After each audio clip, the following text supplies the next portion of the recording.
اللہ اکبر کہنے کے بعد یہ بھی مستحب ہے کہ انسان اعوذ باللہ من الشیطان الرجیم یہ کہے۔ مجتہدین یہ فرماتے ہیں کہ یہ جو اعوذ باللہ من الشیطان الرجیم ہے یہ صرف پہلی رکعت میں الحمد کو شروع کرنے سے پہلے پڑھا جائے، یہ مستحب ہے، اس کو استعاذہ کہا جاتا ہے۔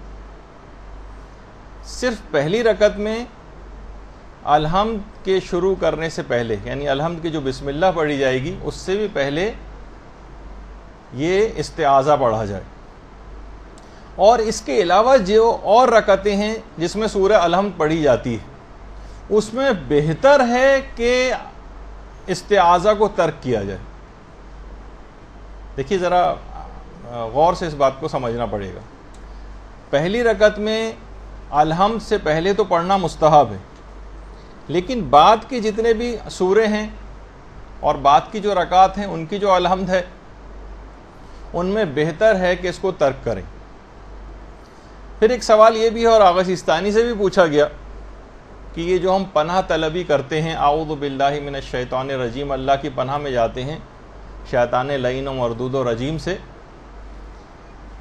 کیا یہ فقط خدا ہی سے مخصوص ہے یا ہم ائمہ معصومین سے بھی استعاذہ اور پناہ طلبی کر سکتے ہیں؟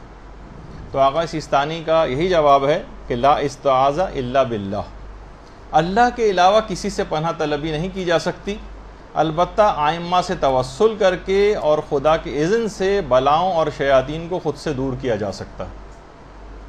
اصلاً پناہ طلبی پروردگار عالم ہی سے کی جائے گی۔ اچھا، پھر ایک سوال یہ ہوتا ہے کہ آخر بسم اللہ سے پہلے یعنی تسمیہ سے پہلے استعاذہ کیوں ہے؟ اعوذ باللہ من الشیطان الرجیم ہم کیوں کہیں بسم اللہ سے پہلے؟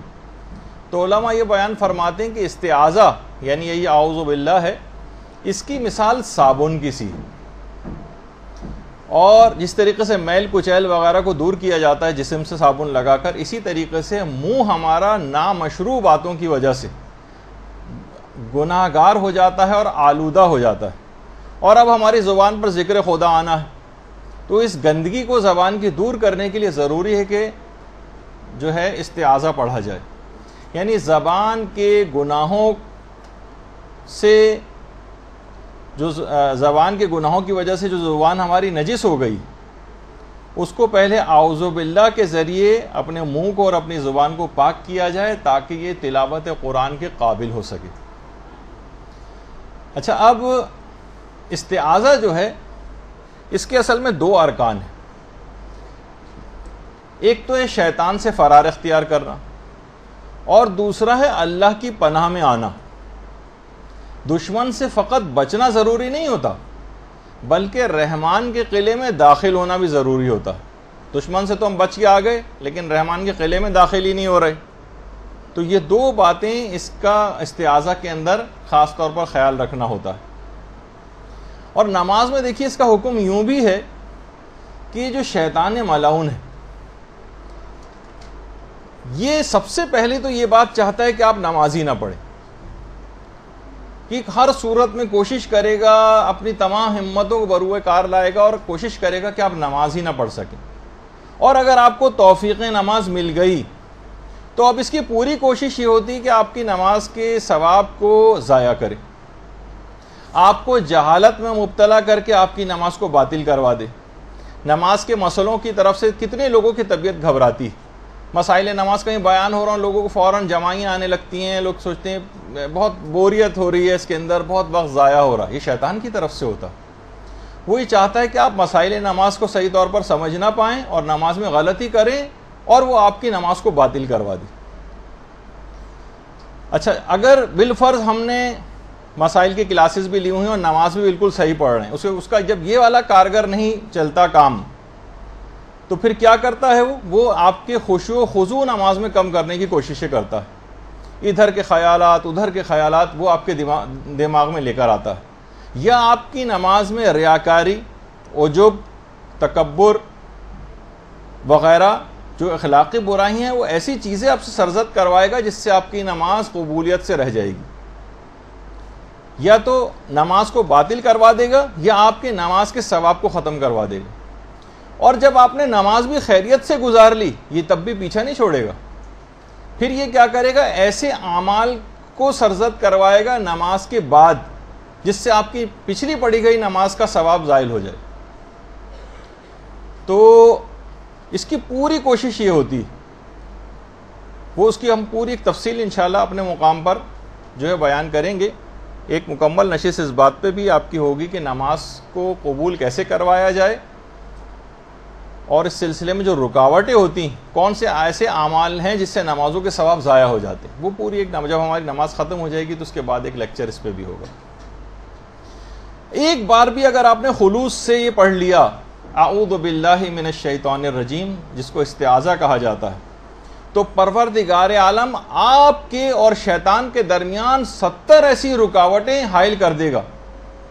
روایات میں یہ بات آئی ہے 70 ایسی رکاوٹیں حائل کرے گا کہ ایک رکاوٹ سے دوسری رکاوٹ کے درمیان زمین و آسمان کے برابر مسافت ہے. اتنا دور آپ سے شیطان کو کر دے گا.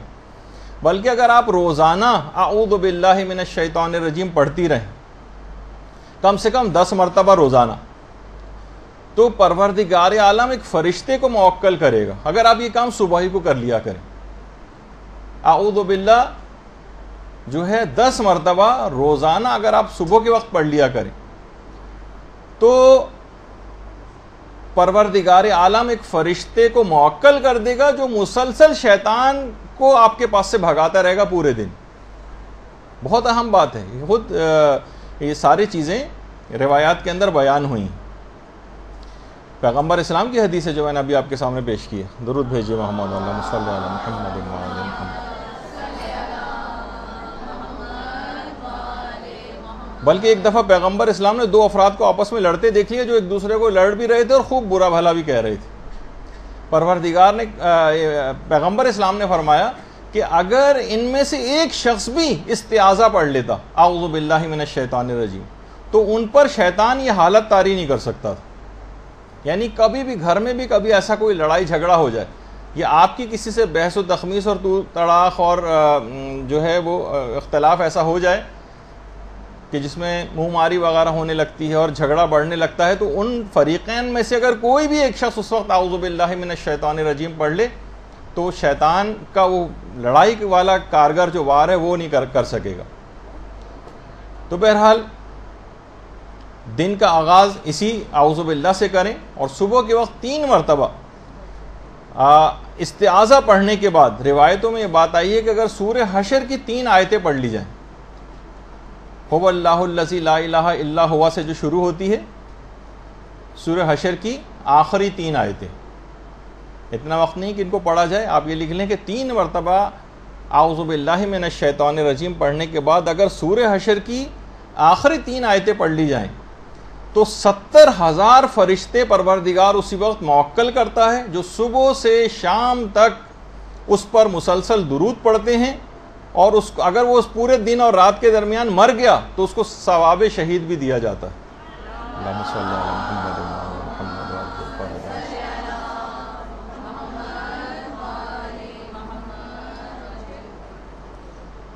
یعنی استعاذہ بڑا عجیب و غریب کلمہ ہے یہ جو آپ نماز کے شروع میں کہہ رہی ہیں الحمد پڑھنے سے پہلے, اور اس کی عام زندگی میں بھی دیکھیں کتنی اپلیکیشنز ہیں. اس کو معمولی کلمہ نہیں سمجھنا چاہیے کہ ہم اصل میں ہر چیز ہم پوری نماز ایسی بے دلی کے ساتھ اور ایک ایسا رٹے رٹائے طوطے کی طرح سے پڑھ رہے ہوتے ہیں کہ احساس ہی نہیں کہ کلمات کیا ہیں جو ہماری زبان پر جاری ہو رہے ہیں. استعاذہ ایک بہت عظیم کلمہ ہے. روایات میں ہے کہ یہ وہ کلمہ ہے جسے جبریل امین نے خود لوح محفوظ پر خود لکھا ہے اور اس کو یاد کیا ہے باقاعدہ جبریل امین نے. آیت اللہ شہید دستغیب شیرازی, انہوں نے استعاذہ کے موضوع پر 35 مجلسیں پڑھی تھیں استعاذہ پہ, اور ان کا خلاصہ چند مجلسوں کا اردو زبان میں استعاذہ کے نام سے چھپ بھی چکا. البتہ پوری 35 نہیں, اس میں کچھ ضائع بھی ہو گئیں, اور وہ کم مجلسیں ہیں اس کے اندر, لیکن بہرحال اردو زبان میں بھی. دیکھیے مسئلہ یہ ہے کہ یہ جو شیطان ہے یہ بارگاہ خداوندی کا دھتکارا ہوا کتا ہے. یہ دروازے خیر پر آ کر بیٹھ گیا. جس طریقے سے اگر کسی گھر کے دروازے پر آ کر کتا بیٹھ جائے تو ہر آنے جانے جو شخص ہوتا ہے آنے جانے والا اس کے اوپر بھونکتا. تو کبھی بھی علماء فرماتے ہیں کہ شیطان سے مناظرہ نہیں کرنا چاہیے. مثلا کہ ہم دماغ میں ہمارے خیالات آ رہے ہیں شیطانی، ہم ان کو دفیہ کر رہے ہیں، ان کے جوابات دے رہے ہیں. عام زندگی میں بھی جو وسوسے آتے ہیں لوگ پریشان ہوتے ہیں تو ان وسوسوں کا وہ جواب دینے بیٹھ جاتے ہیں، دماغی طور پر جنگ شروع کر دیتے ہیں شیطان سے. طریقہ کار یہ ہے کہ شیطان سے مناظرہ نہیں کیا جاتا، بلکہ استعاذہ کے ڈنڈے سے سی خبر لی جاتی. اس سے بحث اور مناظرہ کرنا منع ہے. یہی وجہ ہے کہ بہت سارے احمقوں کی کتابوں کا علماء جواب نہیں دیتے، مناظرہ نہیں کرتے ان سے. کتنے ایسے افراد ہیں جو چیلنج کرتے رہتے ہیں کہ کسی بھی مجتہد کو میرے سامنے لے آؤ، یہ میری کتاب کا فلاں اگر کوئی عالم یا مجتہد جواب دے دے، اور جب اس کو اگنور کرتے ہیں تو اور زیادہ شور مچاتا ہے کہ دیکھا کسی کے پاس جواب نہیں. اصل میں جس طریقے سے شیطان سے مناظرہ نہیں کیا جاتا نا، اسی طرح ان لوگوں کا بھی جواب نہیں دیا جاتے، ان کو دھتکارا جاتا ہے، اگنور کیا جاتا ہے. ورنہ ان کے جوابات دینے سے اور مشہور ہوتے ہیں. یہ اصل میں کمپنی کی مشہوری اپنا منجن بیچنے کے لیے اس قسم کی حرکتیں کرتے ہیں. تو بہرحال اتنے لوور لیول پر علماء اور مراجع کا آ کر جوابات دینے ان کی شان کے بھی خلاف ہے. تو پروردگار عالم کی سنت پہ عمل کرتے ہیں. اصل میں یہ طریقہ پروردگار عالم کا ہے کہ اس نے بھی شیطان سے مناظرہ نہیں کیا تھا. شیطان نے کہا تھا نا کہ آدم کو مٹی سے پیدا کیا گیا اور مجھے آگ سے پیدا کیا گیا، اور آگ جو ہے مٹی سے افضل ہوتی ہے، لہٰذا میں اس کو سجدہ نہیں کروں گا. تو پروردگار چاہتا تو اس وقت کتنے ہی مناظرہ کر کے اور دلائل کے انبار لگا سکتا تھا کہ مٹی کتنے معنوں میں آگ سے افضل ہے، جس میں سے ایک یہی ہے کہ آگ کے اوپر اگر مٹی ڈال دی جائے تو آگ بجھ بھی جاتی. لیکن کیا کہا پروردگار عالم نے؟ صرف ایک جملہ کہا، قال فخرج منها فإنك رجیم، نکل جا ہماری بارگاہ سے، تو مردود ہے. بس صرف یہ کہا، کوئی بھی مناظرے بازی اس کے ساتھ نہیں کی. صرف اس کو دھتکار دیں آپ بھی اعوذ باللہ من الشیطان الرجیم کہہ کے، بس. پھر آپ نہ اس کے کوئی وسوسوں کا جواب دیں نہ کسی اور چیز کا. اور دیکھیے ہر نماز کے میں جو پہلی الحمد جو پڑھی جاتی اور ہر دفعہ جو خاص طور پر تلاوت قرآن کی جاتی، اس میں بہت تاکید ہے کہ جس وقت بھی آپ تلاوت قرآن شروع کریں، اور نماز میں بھی تلاوت قرآن ہی شروع ہونے والی ہوتی کیونکہ اس کے بعد آپ کو الحمد پڑھنا، تو بہت اس وجہ سے تاکید آئی ہے کہ اعوذ باللہ من الشیطان الرجیم پڑھ کر اور اپنی نماز کو جو ہے وہ شروع کیا جائے. دیکھیے ایک آپ نے آیت سنی ہوگی کہ لا یمسہ الا المطہرون، کہ اس قرآن کو کوئی چھو نہیں سکتا جب تک کہ وہ طاہر اور پاک و پاکیزہ نہ ہو. اس کے بہت سارے ائمہ معصومین پہ بھی اطلاق ہوتا ہے کچھ تفاسیر کے اندر، لیکن علماء فرماتے ہیں کئی معنی اور مفاہیم میں ایک مفہوم یہ بھی ہے کہ دیکھیے اس قرآن کا درست طور پر سمجھنا اور اس کے مفاہیم کو درک کرنا، یہ تمام معارف وہی حاصل کر سکتا ہے زیادہ اچھے طور پر جو اخلاقی برائیوں سے پاک اور منزہ ہو، کیونکہ یہ تمام اخلاقی برائیاں اور یہ گناہ جو ہیں حقائق اور معارف کے اوپر پردہ ڈال دیتے ہیں. تو جب بھی آپ کو حکم ہے کہ پہلے آپ اعوذ باللہ من الشیطان الرجیم کہہ کے اپنے آپ کو پاک و پاکیزہ کریں اور اس کے بعد پھر قرآن پڑھنا شروع کریں. قرآن کو اس کے یہ معنی نہیں کہ اس کو کوئی چھو نہیں سکتا. تو مثلا ہم کہیں کہ بہت سے علماء نے اس سے یہ بھی استدلال کے طور پر پیش کیا کہ کسی کافر کو نہیں دیا جا سکتا قرآن، لیکن وہ اب ہم اس فقہی مسئلے کے اندر نہیں جا رہے، وہ اس کی توہین اگر ہوتی ہو تو نہیں دیا جا سکتا موجودہ مجتہدین کا جو نظریہ ہے. لیکن بہرحال ایک اس کے بہت سارے مفاہیم میں ایک یہ بھی ہے کہ ہم اپنے گناہوں کے باعث بہت سارے معارف سے رہ جاتے ہیں قرآن کے جو ہم درک نہیں کر پاتے، تو پہلے اعوذ باللہ پڑھ لیا جائے تاکہ پھر مفاہیم قرآن کو درک کرنے میں آسانی ہو جائے اور پاک و پاکیزگی ہمیں نصیب ہو جائے. اچھا، اسی طرح سے خود قرآن کی آیت بھی ہے کہ آپ نے ابھی سنا نا کہ جس وقت نماز میں بھی جب تلاوت قرآن کر رہے ہوتے ہیں، الحمد پڑھ رہے ہوتے ہیں، تو اس کا آغاز الحمد سے پہلے اس وجہ سے بھی ہے کہ جو اب آپ آیات تلاوت کریں گے ان سے بھرپور آپ استفادہ کر سکیں، وہ آپ کی روح کے اندر اتر جائیں اور سارے ثواب اور فضائل آپ کو دلوا دیں. اور یہی وجہ ہے کہ سورہ نحل کی آیت نمبر 98 میں کہ فَإِذَا قَرَأْتِ الْقُرْآنَ فَاسْتَعِذْ بِاللَّهِ مِنَ الشَّيْطَانِ الرَّجِيمِ، کہ جب تم قرآن کی تلاوت شروع کرو تو شیطان مردود سے خدا کی پناہ طلب کرو. یہی وجہ ہے کہ الحمد سے پہلے ابھی تلاوت قرآن شروع ہونے والی، تو اب آپ کو الحمد سے پہلے اعوذ باللہ من الشیطان الرجیم پڑھنا. اور یہی وجہ ہے کہ سفینۃ البحار میں باقاعدہ ہمارے چھٹے امام جعفر صادق علیہ الصلوۃ والسلام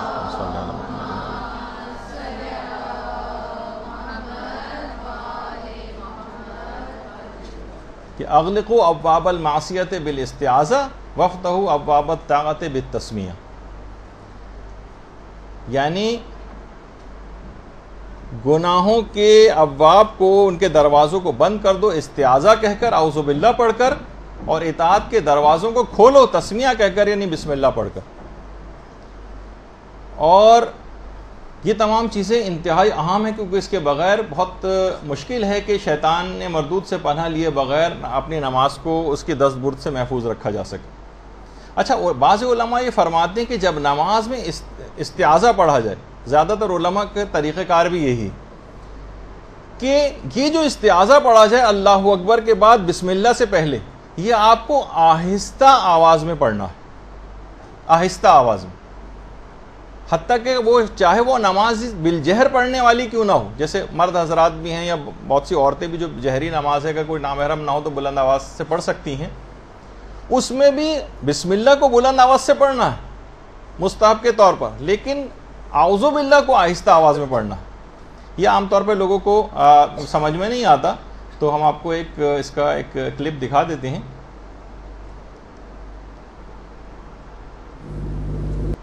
اللہ اکبر، بسم اللہ الرحمن دیکھا آپ نے، انہوں نے الرحیم، خاموشی کے ساتھ اعوذ باللہ، دوبارہ دیکھیں. بسم اللہ الرحمن الرحیم. اچھا، دوسرے میں بھی دیکھیے گا. اللہ اکبر،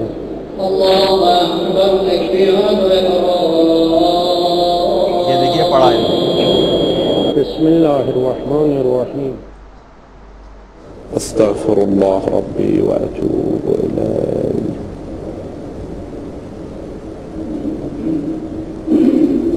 اللہ اکبر.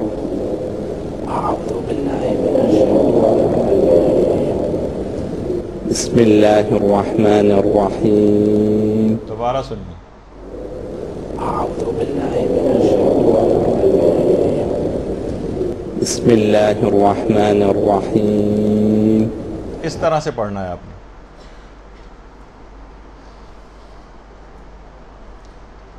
تو وجہ اس کی یہی بتائی گئی کہ آہستہ سے کیوں پڑھا جاتا ہے اس کو. علماء نے کہا کہ اصل میں پناہ طلبی اس شخص کی مانند ہوتی ہے پناہ کہ جو کہ موقع سے فرار اختیار کر رہا ہو اور خود کو پوشیدہ رکھنا چاہتا ہو. اور اس کے اندر اشارہ یہ ہے کہ اے پناہ طلب، یہ جو کہ آہستہ سے اعوذ باللہ پڑھ رہا ہے، شیطان تیری گھات میں ہے. حتیٰ الامکان اس طریقے سے انسان دشمن سے بچ کر اور بہت آہستگی سے کسی سے آ کر پناہ طلبی کرتا ہے، اس طرح سے آ کر پروردگار کی جو رحمت کا دروازہ ہے اس کو آ کر کھٹکھٹاؤ تاکہ وہ تمہیں اپنے قلعہ امان کے اندر لے لے. اس وجہ سے بہت خاموشی کے ساتھ اس کو کہا جاتا ہے. اچھا، علماء اخلاق نے ایک بات اور کہی. دیکھیے، استعاذہ کے معنی فقط کیا یہ ہیں کہ آپ جو ہیں کہیں شیطان سے پروردگار مجھے بچا لے. استعاذہ میں کون کون سے امور شامل ہیں جن کا آپ کو بیک آف دی مائنڈ جو ہے آپ کو دماغ میں اجمالی طور پر ہی کیوں نہ صحیح ان باتوں کا خیال رکھنا ہے کہ میں ان چیزوں سے پناہ طلبی کر رہی ہوں. دیکھیے، بہت اہم بات ہے جو آپ کی خدمت میں پیش ہو رہی. ضروری نہیں کہ اس ابھی جو میں تفصیل بیان کرنے والا ہوں وہ ساری تفصیل آپ اسی وقت دماغ میں لے کر آئیں. نہیں، کہ اجمالی خاکہ جو باتیں اب آپ سن رہی ہیں، جب بھی آپ اعوذ باللہ پڑھیں گی اس کے بعد آپ ان چیزوں کا ایک ہلکا سے خاکہ دماغ میں لے کر آ جائیں گے. میں ان تمام چیزوں سے پناہ طلبی پروردگار سے طلب کر رہی ہوں. بہت اچھا، یہ سب باتیں جو ہیں یہ روایات کے اندر آئی ہیں جن کو بیان کرنے کا بھی وقت نہیں، ہم صرف ہیڈنگز کی صورت میں ان کو ذکر کریں گے. استعاذہ جنوں انس و شیاطین سے بچنے کے لیے آپ کریں گے، یہ آپ کے دماغ میں ہونا چاہیے. تمام جنوں سے، تمام انسانوں سے اور تمام شیاطین سے بچنے کے لیے. یہ تو واضح ہے استعاذہ کا ایک مفہوم. دوسرا، جس وقت آپ نماز میں یہ استعاذہ پڑھ رہی ہوں تو دماغ میں یہ رہے کہ جتنے بھی برے اخلاق ہیں، ریاکاری ہے، حرص ہے، تمام گناہان ہیں، ان سب سے میں پناہ طلبی کر رہی ہوں. یہ بھی آپ کے دماغ میں. روایات میں یہ بھی آئی کہ استعاذہ برے ہمسائے کے شر سے بچنے کے لیے بھی ہوتا ہے. بہت سے لوگوں کے ہمسائے بہت برے ہوتے ہیں، ان کے شر سے بچنے کے لیے استعاذہ برے شوہر اور بیوی اور ناخلف اولاد سے جو اذیتیں پہنچتی ہیں ان سے بچنے کے لیے بھی ہوتا. یہ بھی دماغ میں رہے کہ یہ استعاذہ میں اس کے لیے بھی پڑھ رہی. دیکھیے نماز سے مدد لو، وَاسْتَعِينُوا بِالصَّبْرِ وَالصَّلَاةِ. اب آپ کو دیکھ رہے ہیں کہ عمومی زندگی میں بھی کتنی چیزیں جو آپ کی زندگی میں بگاڑ پیدا کرتی ہیں اس سے نماز سے مدد لی جا رہی. برے شوہر، بری بیوی اور ناخلف اولاد، اس سے پناہ طلبی. اسی طرح سے اذیت دینے والے تمام رشتہ داروں سے بھی پناہ طلبی. اذیت دینے والے تمام رشتہ دار. اس کے علاوہ یہ استعاذے میں تمام گناہوں کے اثرات بد کو دور کرنے کے لیے بھی استعاذہ، یہ بھی دماغ میں رہے کہ میں اس کے لیے بھی اعوذ باللہ پڑھ رہی ہوں. تمام گناہوں کے اثرات بد، دیکھیے اثرات بہت دور تک گناہوں کے جاتے ہیں. بعض اوقات تو بہت دور تک 10ویں نسل والا بھی بعض اوقات جو ہے وہ متاثر ہوتا ہے اور وہ بھی بد دعائیں کرتا ہے. تو اثرات گناہوں کے اثرات بد کو دور کرنے کے لیے بھی استعاذہ ہے. اس کے علاوہ تمام شریر لوگوں کے شر سے، تمام ظالم حکمرانوں سے، عالمی طاغوتوں سے، ڈکیتوں سے اور ٹارگٹ کلر سے بھی، ان سے بچنے کے لیے بھی دماغ میں رہے کہ یہ استعاذہ ان کے لیے بھی پڑھ رہے ہیں. یہ بہت اہم بات ہے. استعاذہ میں فقط صرف یہ تمام چیزیں شیطان ہی کے کارستانی ہیں، لیکن دماغ میں یہ ضرور رہے ہیں چیزیں کہ میں ان سب سے پناہ طلبی پروردگار سے طلب کر رہی ہوں. اسی طرح سے تمام بیماریوں اور امراض سے بچاؤ کے لیے، اس کے لیے بھی استعاذہ ہے. تمام بیماریوں سے اور تمام امراض سے بچاؤ کے لیے. اسی طرح سے ان تمام نقصان پہنچانے والے حیوانوں سے، جراثیم سے اور جرثومے جتنے ہوتے ہیں ان تمام سے، یہ بھی دماغ میں رہ کے ان سے بھی پناہ طلبی کر رہی ہوں. کیونکہ یہ جب کبھی ہوتے ہیں تو انسان کی کوالٹی آف لائف بہت خراب ہوتی ہے، اس کی عبادتیں متاثر ہوتی ہیں، سارے دینی کام اس کے رک جاتے ہیں. ٹھیک ہے پروردگار کی رحمت اس حالت میں بھی ہوتی، لیکن پناہ طلبی ضرور کرنی چاہیے کہ پروردگار صحت اور عافیت دے تاکہ اس کے دین کے لیے کام کر سکے. اسی طرح سے یہ جو پناہ طلبی ہے، تمام قسم کے جادو، سحر، امور باطلہ اور انحرافی افکار سے، اس کے لیے بھی استعاذہ ہوتا ہے. یہ بھی دماغ میں رہے کہ میں اس سے بھی پناہ طلبی کر رہی ہوں. انحرافات بڑھتے چلے جا رہے ہیں جو تقریباً ہم اپنی ہر گفتگو میں اور آج بھی آگے چل کے کا ذکر کریں گے. تو یہ تمام چیزیں، باطل امور، انحرافی افکار، جادو، سحر، یہ سب کچھ بھی عام زندگی کا حصہ بنتا جا رہا ہے. پروردگار میں اس سے بھی پناہ طلبی چاہتی ہوں. اسی طریقے سے ہر رنج و غم میں مبتلا کرنے والی چیزوں سے پناہ طلبی، جو رنج میں مبتلا کریں، جو تمام غموں میں مبتلا کریں، اس سے بھی پناہ طلبی ہوتی ہے. اسی طرح سے تمام آفات ارضی و سماوی، آگ میں جل کے مرنا، زلزلے کا آنا، دب کر یا ڈوب کر مر جانا، میں ان سے بھی پناہ طلبی طلب کر رہی ہوں. اور اسی طرح سے جتنی بھی اور حادثاتی امواتیں، ایکسیڈنٹل اموات جو ہیں وہ بھی کتنی بڑھتی چلی جا رہی ہیں، ان سے بھی پناہ طلبی کرتی ہوں. اور استعاذہ اس کام کے لیے بھی ہوتا ہے کہ مجھے فرحت بندگی ملے اور میں حق عبودیت کی ادائیگی صحیح طور پر کر سکوں. اس کے لیے بھی پناہ طلبی کہ پروردگار میں ان جھمیلوں میں، الٹے سیدھے چکروں کے اندر، لڑائی جھگڑے، یہ وہ پرابلمز، ان میں جب انسان ان کا شکار ہوتا ہے تو عبادت کی لطف اور فرحت بندگی اس کا جو ہے نا زائل ہونے لگتا ہے. وہ صحیح طریقے سے پروردگار کی عبادت کر سکے. قید خانوں میں ائمہ معصومین کیوں زیادہ عبادت کرتے تھے، شکر ادا کرتے تھے، پروردگار تو نے اتنا موقع دیا کہ تمام دنیا کے جھمیلوں سے دور ہو کر عبادت کا موقع مل رہا. تو فرحت بندگی اور حق عبودیت جو ہے یہ ادا ہو. اور یہ تمام چیزیں جو ابھی آپ کے سامنے پیش کی گئیں، ان کا دماغ میں رکھتے ہوئے بیک آف دی مائنڈ میں سب چیزیں ہوں، اور پھر کہیں اعوذ باللہ من الشیطان الرجیم، تو انشاءاللہ پھر آپ دیکھیں گے کہ ان تمام چیزوں سے حفاظت بھی ہو جائے گی. اور استعاذہ کی اثر پذیری اس وقت اور بڑھ جاتی کہ اگر دماغ میں یہ والی بات بھی ہو کہ یہ استعاذہ فقط میں انفرادی طور پر صرف اپنے لیے نہیں پڑھ رہی، بلکہ اپنے لیے، اپنے خاندان والوں کے لیے، اپنے تمام رشتہ داروں کے لیے، عزیزوں کے لیے، دوستوں کے لیے اور تمام دنیا کے مومنین و مومنات کی طرف سے پڑھ رہی ہیں۔ اور خاص طور پر جو آج کل کتنا زیادہ مومنین بہت سے علاقوں میں بہت زیادہ پریشان ہیں، اور عالمی طاغوت جو ہے وہ مسلسل نشانہ بنا رہا ہے مومنین کو، خاص طور پر جو شام کا علاقہ ہے۔ اب تو مسلسل وہاں پہ ماشاءاللہ فتح یابیاں جو ہے وہ نصیب ہو رہی ہیں، لیکن لبنان ہے، عراق ہے، ایران ہے، خود پاکستان بھی اب ان مظالم میں کم نہیں رہا ہے۔ تو اسی طریقے سے جو اور مغربی ممالک میں رہنے والے افراد ہیں، پوری دنیا کے مومنوں و مومنات ہیں، ان سب کی طرف سے یہ استعاذہ اور پناہ طلبی جو ہے یہ آپ کے دماغ کے اندر رہنی چاہیے۔ جتنا یہ دماغ میں اور لوگوں کے لیے ہوگا اتنا اس استعاذے کا ثواب بھی بڑھتا چلا جائے گا۔ تو مختصراً یہ کہ استعاذے کی نیت میں ان تمام چیزوں کو سے آپ پروردگار عالم کی پناہ طلب کریں جو آپ کو کمال کی طرف جانے سے روکتی ہیں اور آپ کی کوالٹی آف لائف کو خراب کرتی ہیں، جو آپ کے ایمان اور اعتقاد کو کمزور بناتی ہیں۔ ہر اس چیز سے پناہ طلبی کریں، مختصراً یہ، تو پھر آپ دیکھیں گے کہ بہت زیادہ فرق پڑ جائے گا۔ اور یہ بات یاد رکھ لیجئے کہ پناہ طلبی اور اعوذ باللہ پڑھنے کے لیے یہ صرف کوئی زبانی جملہ نہیں، بلکہ سیریس اقدامات بھی کرنا پڑتے ہیں۔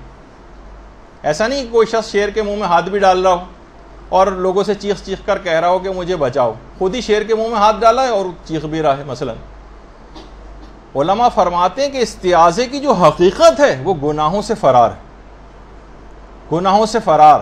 اعوذ بطاعت اللہ من طاعت الشیطان، یعنی شیطان کی اطاعت سے پروردگار کی اطاعت کی طرف پناہ طلبی کی جائے۔ تو بہرحال پوری کوشش ہونی چاہیے گناہوں سے اپنے آپ کو بچانے کی، صرف یہ زبانی طور پہ نہ بس اعوذ باللہ من الشیطان الرجیم کا ادھر نماز ختم کی اور گناہوں میں پھر مصروف ہو گئے، یہ استعاذہ کی حقیقت کے خلاف ہو جائے گا۔ دیکھیے اتنی آسانی کے ساتھ شیطان رخصت ہونے والا بھی نہیں۔ بھوکا اگر کتا اور سامنے مرغن غذا کا ٹفن کھول کے آپ بیٹھی ہوئی ہیں اس کے سامنے، آپ کا کیا خیال ہے آپ کے ہلکے سے ہوش کرنے سے بھاگ جائے گا؟ نہیں بھاگے گا۔ 10 ڈنڈے کھانے کے بعد بھی خاموشی سے تاک میں لگا رہے گا کہ ادھر آپ کی آنکھ بچے اور ادھر آپ کے پلیٹ سے بوٹی لے اڑے۔ یہ پوری شیطان، یعنی یہی طریقہ کار شیطان کا جو کتے کا ہوتا ہے۔ تو ذرا سا بھی اگر آپ غافل ہوئیں، استعاذہ کے اندر غفلت کا جو ہے نا وہ مہلک ثابت ہوتی۔ اور استعاذہ ہمیشہ قولی کے ساتھ فعلی بھی ہونا چاہیے۔ یہ تو قولی تو ہو گیا، آپ نے اعوذ باللہ من الشیطان الرجیم پڑھ لیا، فعلی استعاذہ بھی ہونا چاہیے۔ کس طریقے سے؟ جس طریقے سے حضرت یوسف نے فعلی استعاذہ کیا تھا، خالی زبان کی حد تک نہیں کہا تھا، بس جب اس نے دروازے بند کر دیے تھے، غلقت الابواب جسے قرآن نے کہا، تو انہوں نے پروردگار کی پناہ مانگی، قال معاذ اللہ، پروردگار سے پناہ طلبی کی، یعنی پھر اس کے بعد عملی، یہ تو زبان سے استعاذہ ہوا، عملی استعاذہ کیا ہوا؟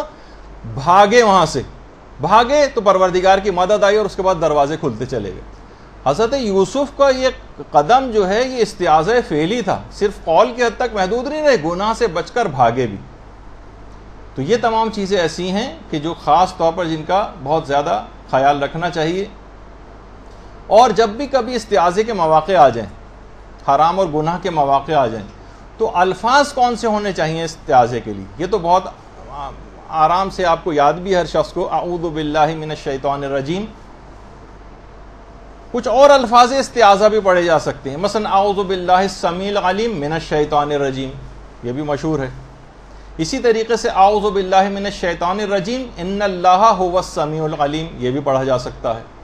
اسی طرح سے نستعیذ باللہ من الشیطان الرجیم، یہ بھی پڑھا جا سکتا ہے۔ یعنی کوئی سا بھی استعاذہ آپ کو زبانی طور پر جو بھی یاد ہو، اور اعوذ باللہ من الشیطان الرجیم تو بہت ہی آسان ہے، تو وہ آپ کو سب کو یاد بھی ہے۔ جب بھی کبھی ایسا موقع آ جائے، بس صدقہ نیت سے ایک دفعہ ایسا کہیے، پھر آپ دیکھیے کہ شیطان وہاں سے کیسے فرار اختیار کرتا۔ الفاظ کوئی بھی ہوں، البتہ یہ ضرور ہے کیونکہ آپ نماز پڑھ رہی ہیں، اس میں قرات کی بڑی اہمیت ہوتی، تو آپ کو صحیح عربی میں اعوذ باللہ پڑھنا چاہیے، جس طرح ہم عام طور پہ پڑھتے ہیں نا، اردو میں جو پڑھتے ہیں اعوذ باللہ من الشیطان الرجیم، یہ نہیں ہو۔ اس میں نہ الف کا پتہ چلا، نہ عین کا پتہ چلا، نہ اس کے اندر جو زال آ رہا ہے اس کا پتہ چلا، نہ توئے کا پتہ چلا جو شیطان میں آ رہا ہے، رجیم میں یہ آتا ہے پورا، اس کو یہ نہیں پڑھا جاتا. تو اب ہم آپ کو اس کو آپ غور سے سنیے گا کہ کس طریقے سے اس کو پڑھنا چاہیے. أعوذ بالله من الشيطان الرجيم. أعوذ بالله من الشيطان الرجيم. أعوذ بالله من الشيطان الرجيم. أعوذ بالله من الشيطان الرجيم. أعوذ بالله من الشيطان الرجيم. اچھا، اس کے اندر آپ اس کو خاص طور پر الف، عین، پھر اس کے بعد توئے، ان سب کو اور زال، اس سب کو آپ نا مد نظر رکھیں کہ کیسے آواز نکالی جا رہی ہے، ورنہ اگر قرات صحیح نہیں ہے تو اس کا ثواب نہیں ملے گا. پھر أعوذ بالله من الشيطان الرجيم. أعوذ بالله من الشيطان الرجيم. اچھا، رجیم عام تو اعوذ باللہ من الشیطان الرجیم یعنی ایک زیر لگا کے دیتے ہیں اور یہ بالکل غائب کر دیتے ہیں، یہ نہیں ہونا چاہیے. أعوذ بالله من الشيطان الرجيم. أعوذ بالله من الشيطان الرجيم. أعوذ بالله من الشيطان الرجيم. أعوذ بالله من الشيطان الرجيم.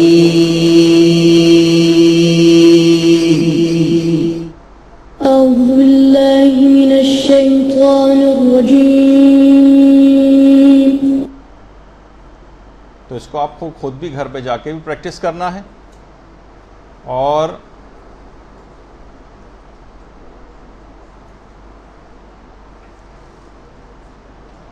اچھا، اب اس کے بعد کچھ استعاذے کی اقسام بھی ہیں.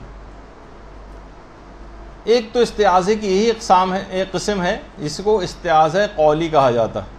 اعوذ باللہ من الشیطان الرجیم جیسے ابھی آپ نے سنا، بہت سارے آپ نے اور چیزیں بھی سنی، یا مثلا کچھ اور جیسے اعوذ باللہ القوی من الشیطان الغوی. یہ بھی بہت بہترین الفاظ میں ایک استعاذہ ہے. علماء نے اس کی بھی تاکید کی ہے کہ اس کو بھی پڑھ سکتے ہیں عام عمومی زندگی میں. نماز میں تو اعوذ باللہ من الشیطان الرجیم کی حد تک ہی پڑھیے، لیکن عمومی زندگی میں بھی پڑھ سکتے ہیں کہ میں طاقتور خدا کی پناہ میں جاتی ہوں اغوا کرنے والے شیطان سے، جس کا ترجمہ یہ ہے. اچھا، یہ تو قولی ہو گیا. ایک فعلی بھی ہوتا ہے جو تمام خواہشات نفس اور افکار شیطانی سے فرار اختیار کیا جاتا ہے، جیسے ابھی حضرت یوسف کی مثال دی. اور اسی طرح سے علماء کہتے ہیں کہ استعاذہ فعلی کی ایک مثال حضرت حر کا آخری لمحات میں سپاہ یزید سے سپاہ ایمان کی طرف فرار. اللہم صلی علی محمد و آل محمد.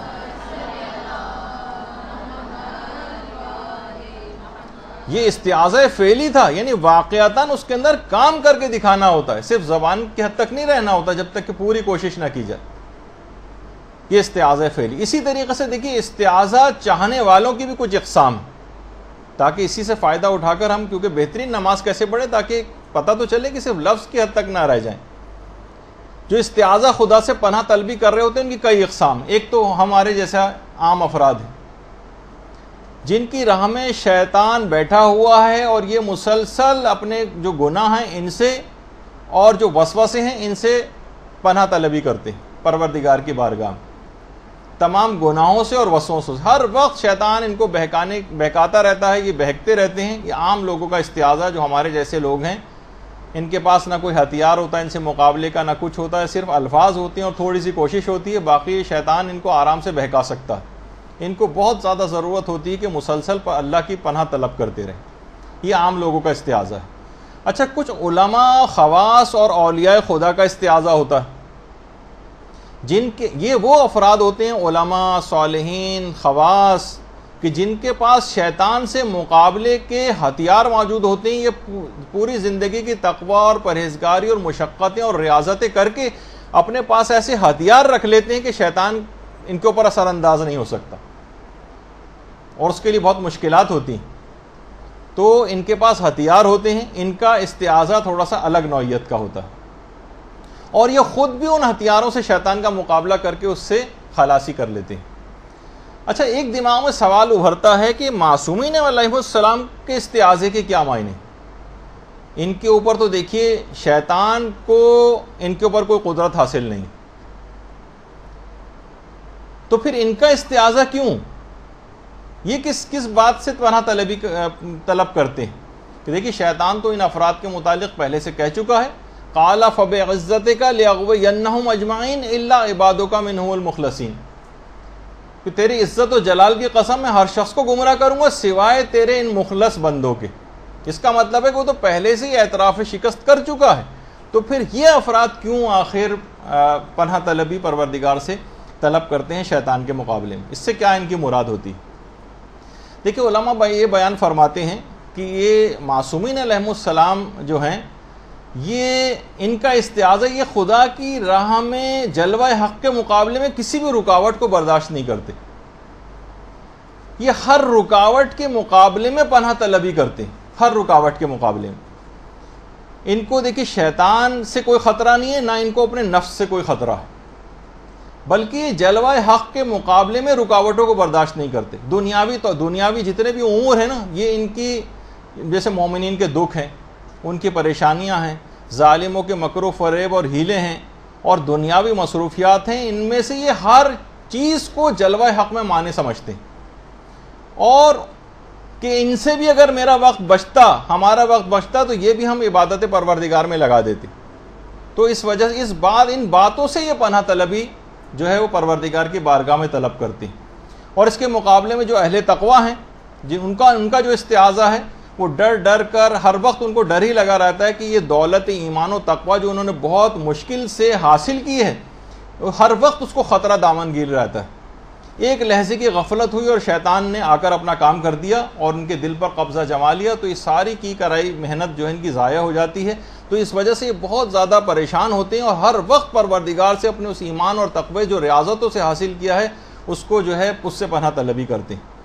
ہر وقت ان کو پناہ طلبی کی ان علماء کو اور ان جو اہل تقوی ہیں ان کو حاجت رہتی ہے۔ اچھا، اسی طریقے سے آپ دیکھیے، اور تھوڑی سی ایک بات اور اس میں بیان کر دی جائے اور اس کے بعد ہم اگلی اس کے اوپر آ جائیں گے، کہ صرف نماز ہی نہیں بلکہ عام مواقع پر بھی اس کی بہت ضرورت ہوتی ہے۔ مثلا لباس کو پہنتے وقت بھی جو ہے استعاذے کی بڑی اہمیت ہے۔ اس کی اگر آپ لباس کو تبدیل کرتے وقت کی جو دعائیں اس کے اندر آپ دیکھ لیں، اس کے اندر بھی شیطان سے جو ہے پروردگار کی طرف پناہ طلبی کی گئی۔ کھانے پینے کی جو دعائیں ہیں اس کے اندر بھی پناہ طلبی کی گئی، حتیٰ کہ بیت الخلاء جانے کی جو دعائیں ہیں اس کے اندر بھی اگر آپ دیکھیں اس کے اندر بھی شیطان سے پناہ طلبی، حتیٰ کہ ان جگہوں کو تو چھوڑیے، مسجد میں داخلے کے وقت بھی اعوذ باللہ من الشیطان الرجیم پڑھنے کی تاکید آئی۔ یہ شیطان کمبخت یہ وہاں پر بھی پیچھا نہیں چھوڑتا ہے۔ اور جب بھی یہ جو آداب ہے مسجد کے، اس کے اندر کہ داخلے سے پہلے استعاذہ پڑھا جائے۔ ایک عارف متقی نے کہا کہ میں نے خود دیکھا کہ مسجد کے باہر شیطان کھڑا ہوا ہے، میں اس کے پاس گیا اور اس سے کہا ملعون تو یہاں کیا کر رہا ہے؟ اس نے کہا کہ ابھی میں ایک شخص کے ساتھ اندر داخل ہونا چاہتا تھا، لیکن کیا کروں کہ وہ استعاذہ اور اعوذ باللہ من الشیطان الرجیم پڑھ کر مسجد میں داخل ہو گیا، اب میں اندر نہیں جا سکتا۔ تو صرف ان موقعوں پر ہی نہیں کہ ہم خاص ان جگہوں کے اوپر جاتے وقت بھی، مسجد میں جا رہے ہوں، بیت الخلاء جا رہے ہوں، کپڑے تبدیل کر رہے ہوں، کھانا کھا رہے ہوں، اس وقت بھی اس کی بڑی تاکید ہے۔ خاص طور پر علماء فرماتے ہیں کہ جس وقت انسان کبھی ایسی سچویشن سے دوچار ہو جائے جس میں گناہ کا احتمال ہو، مثلا حتیٰ کہ اس کے اندر یہ چیزیں بھی اب شامل ہو گئی ہیں، نامحرم سے چیٹنگ کرنا، ان کو میسیجز کرنا اور فیس بک پہ بیٹھ کے ان سے بات کرنا یا لائیو چیٹ کرنا، یہ تمام چیزیں بھی اس کے اندر آ گئیں۔